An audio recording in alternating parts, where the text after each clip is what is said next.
honest review sa editor cartoon ninyo. So, itong editor cartoon na to, makikita natin na parang may niluluto, no? Parang ano to, parang lutuan. And then parang yung panggatong. Then may niluluto. Nung una hindi ko siya napansin, pero yun nga dahil may tentacle, so pusit. Okay? So may label tayo dito na Anti-Dynasty Bill. So okay naman yung concept niya, di ba? Parang unique, di ba? Ikaw na nakita kong gumawa ng ganito. Yan. So unang natin mapansin dito, patayo yung editorial cartoon. So yun nga, nowadays, okay naman na patayo siya. So wala naman daw kaso kung landscape o portrait yan. Basta maganda yung editorial cartoon mo, yung concept, maganda yung details. So yan, okay tayo dyan. Wala na tayong problema sa orientation. Okay? So ano pa makikita natin dito? Yun nga, ang pugita usually ginagamit sa corruption. Diba? So corruption and katulad din ng buhaya. So usually talaga buhaya for corruption. Ang pugita gagamitin mo, corruption din naman siya. Pero yun nga may galamay, diba? May galamay yung pugita. So, may mga may mga galamay pa siya. Bukod sa pinakaulo na nasa taas. Diba? May mga galamay pang maliliit. So, for me, kung gagamitin mo siya for dynasty, political dynasty, pwede naman.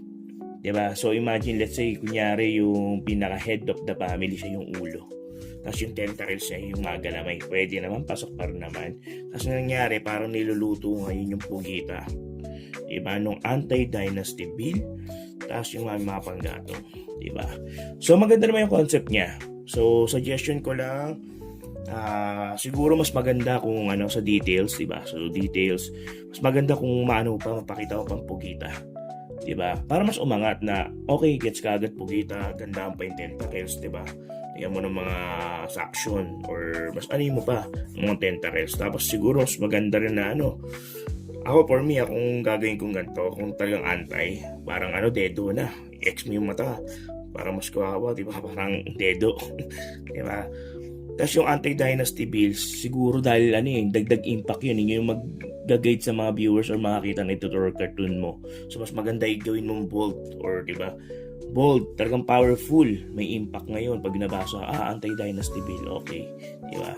So mas maganda rin ako para sa akin kasi kahit pa paano yung ginamit mo lang yung panggatong, yung lutuan, yung pugita, mas maganda rin pakita mo siguro Juan de la Cruz para at least may epekto ngayon, diba? Ano yung ngayon yung reaction ng mamamayang Pilipino tungkol din sa anti-dynasty bill? Masaya ba sila? Diba? Na wala na yung political dynasty, di ba? Para mas may impact, di ba? May cause, may nangyari na. Wala na yung political dynasty. Anong epekto ngayon sa mamamayang Pilipino? Masaya or mismo